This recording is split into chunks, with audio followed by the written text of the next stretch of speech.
News that Mike Bloomberg will be carpet bombing Florida with ads to the tune of 100 million just hit the airwaves, and as always happens, Trump replied with tweets insulting Mike's competence and motives. Seems like Trump really resents Mike's opposition to his presidency, especially since he is an actual successful businessman, the kind that make a lot of money from their ventures, contrasting his own record of bankrupting and screwing up everything he touches. Now he's reminding Bloomberg that Elizabeth Warren sank him with her debate comments about past misdeeds with women, which are of course never to be condoned, but seem to me and to most observers to be orders of magnitude below the abuses Trump has been linked to in this department, and which he could easily be liable for should he be booted out of the White House this November. In any case, Bloomberg's chart is deliciously wired to battle and oppose Trump.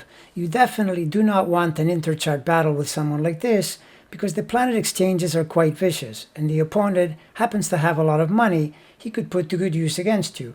Now it's Florida, and Florida is critical. If Mike manages to shift the situation, even a couple of percentage points, it could be enough to put it in Biden's column, and that would pretty much seal the deal. But what if Mike decides to keep on spending money in other battleground states? I'm sure Trump is sweating even more than usual at such a prospect, especially as it is being reported his campaign is already quite short on cash. Bloomberg's ascendant conjunct Trump's 12th house Venus-Saturn means he's on to Trump's hidden and/or criminal motives, and for Trump, this kind of connection is always going to be uncomfortable.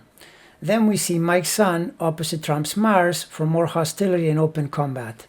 The other Aquarius planets are also opposing Pluto, which is really going to set off the Orange Menace, who would love nothing more than to totally destroy Bloomberg. If only he didn't have so much damn money. When a person has so many planets in your 7th house, they are either your partner or they're an open and direct enemy. It's pretty obvious that Mike is no friend of Trump's, and that ascendant connection to Trump's 12th makes him a hidden enemy as well.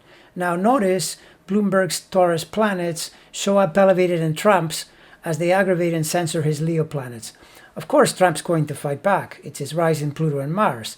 But Mike's Mars is also part of it, so he'll just punch right back. Someone else's planets in your 9th, 10th, 11th, but especially the 10th, always put you at least, in some sense, in a position of having to admire and respect, because the other person's energies represent what you're shooting for yourself. And it's pretty clear Bloomberg has done much better in the money and success department than Trump, so it's almost certain Trump is jealous and resentful.